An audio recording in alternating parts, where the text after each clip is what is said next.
Sanibonani bazalwane, sanibonani emakhaya. Uthandazo Mdungwa lo okhulumayo, ukuhlala ngiseSoweto eZola South. Kokuqala nje ngicela ukubonga kubo bonke abalalelayo engikushoyo la. Ngiyabonga kakhulu. Ngiyanconcoza futhi. Namhlanje ke ngilethe ivideo ezokhuluma ngentukuthelo. Ukuthi siboqaphela ukuthi masisakhona ekuphileni izinto zivamisile ukuthi zenzeke. Sike sakhuluma nasekuqaleni ukuthi abantu bakuprovoka ngesimabomu. Angisakhulumeli ke abathandazayo phela, angisakhulumeli nabazalwane kuphela, sengikhulumela wonke umuntu ukuthi intukuthelo ayikaze yalungisa. Nakuba sifanele ukuthi sithukuthele ngoba sabantu, sinalo ilungelo lokuthi sithukuthele, kodwa masithukuthele lingashoni ilanga. Lithe iBhayibheli masifane nabantwana, sibe mnene njengamajuba. Lathi sihlakaniphe njengeenyoka. Kufanele sibe nako lokuhlakanipha ngoba ukuthukuthela lokhu uzothukuthela uzithole ukhuluma amagama ongawaqondanga. Amoshe utholisakala ukuthi idamage yakhona seyipermanent. Ngaleso sikhathi umosha abantu obathandayo. Laba othi uyabathanda ngani ngoba wena uvumela intukuthelo. Uma uNkulunkulu ethi masithukuthele singoni, uyasivumela uNkulunkulu ukuthi singathukuthela ukuthukuthela. Ngoba naye uJehova uyathukuthela. Uma ngabe uJehova ethukuthela kanjani, masilifunda izwi lakhe liyasibonisa ukuthi kakhulukazi laphana ku-Old Testament la kuqala khona izimpi uIsrayeli ehambe elwa before futhi kufika lapho mawulifunda asizange uzoxoxa iBhayibheli kodwa ngizama ukubonisa ukuthi uNkulunkulu makathukuthela intukuthelo yakhe yenzani. Siyakhumbula ukuthi uNkulunkulu ke wathukuthela. Wanisa imvula uzamcolo bafa abantu baphela.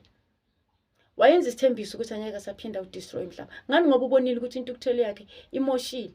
Wayenza isithembiso sokuthi angeke asaphinde adestroy umhlaba ngamanzi. Waphinda futhi uNkulunkulu wake wathukuthela. Asiquote lapha na ku Numbers 16:32. Lapho kwakukhona indoda eyayibizwa ngokuthi uKora. Kunezinto uKora azikhuluma kwinceku kaNkulunkulu okuthiwa uMoses. uMoses uthe ngoba ewumprofeti kaNkulunkulu wabuyela kuNkulunkulu wayecomplaina kuNkulunkulu. Lithi iBhayibheli uJehova uthe angezwa isikhalo sikaMoses wavula umhlaba. Lithi iBhayibheli umhlaba wakhamisa. uKora nalabo ababeminaye umndeni wakhe bawela phakathi. Lithi iBhayibheli baya kwabafileyo bephila bakuzwa ukufa. Mawuqeda ukwenza kanjalo umhlaba wasuyavaleka. Siyakhona ke ukubona khona lapho ukuthi intukuthelo iyenzani. Uma ke kuhuwe ozothukuthelela umuntu omthandayo, ukhulume amagama azoba nedamage epermanent, sekunzima kangakanani ukubuyisela leyo relationship. Okay? uNkulunkulu ke yena kuyavela ukuthi waba nokuyisola uNkulunkulu. Wabona ukuthi makayenza isithembiso sokuthi ngeke aphinda destroy umhlaba amanzi. Manje uNkulunkulu unamandla okwenza zonke izinto emhlabeni wakhe. Manje wena you might lose a relationship a very important kuwe ngenxa yokuthi wena uthukuthele. Manje asiwabaleni amagama esiwakhulumayo masiwabaleni.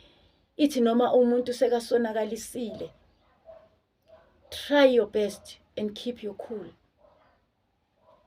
Yabona amanzi sike saxoxa ngawo ukuthi amanzi adlala a very important role empilweni zethu. Amanzi ayalehlisa ulaka.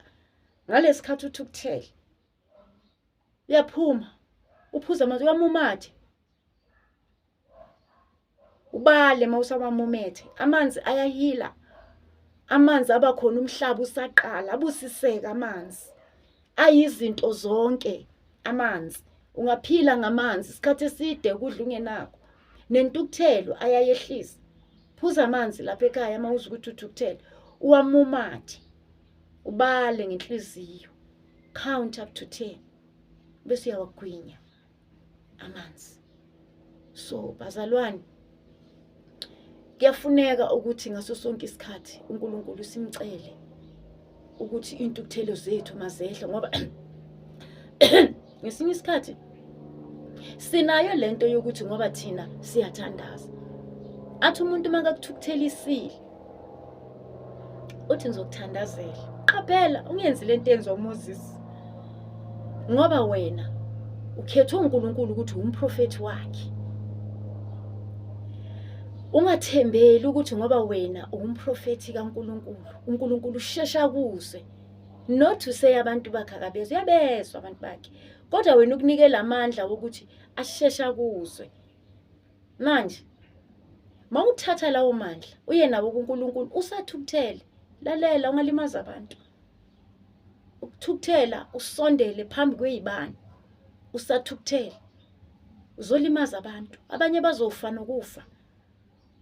You might end up ukhipha iqalekiso ngoba uthukutheliswa umuntu. Manje amandla lawa abokuthandaza masingabasebenzisi ngalendlela yokuthi silimaze abanye, ngoba kuyadingeka ukuthi sibonisane, silikhulume iqiniso ukuthi ungasheshi ukhiphe izwi elesiqalekiso, ngoba ungalikhipha uthukutheliswe abantwana bakho, abantu bathandayo, very close to your heart. Uzithole sowusikhiphile isiqalekiso ngenxa yentukuthelo kanti awuzizwanga ukhulumele intukuthelo, bese ziyayenzeka izinto ebantwaneni. Abantwana bavelelwa amabhadi, into zabantwana zingalungi, uyoze ucabanga ukuthi uthakathiwe kanti ile yantukuthelo. Ubungozi bentukuthelo bulapho, ikakhulukazi nina enibeka izibani phambi kwenu. Ungaye ezibanini ngeinyembezi, ezibanini ngegama lomuntu, ukhulume ngegama lomuntu, uthi njengoba sikhuluma ngomuntu very close kuwe, so umusha impilo yomuntu. Sokubhlungu nakuwe mase sezenzeka lezi zinto. Manje ake sibuyeni sithukuthele uma lithi iBhayibheli ithukuthela, kodwa ungoni, ungasheshi ukhiphe izwi ngoba lelizwi linamandla wokuthi liyenzeke. Yiloko engizokuletha namhlanje bazalwane. Ngicela iNkosi ithele umusa. Amen.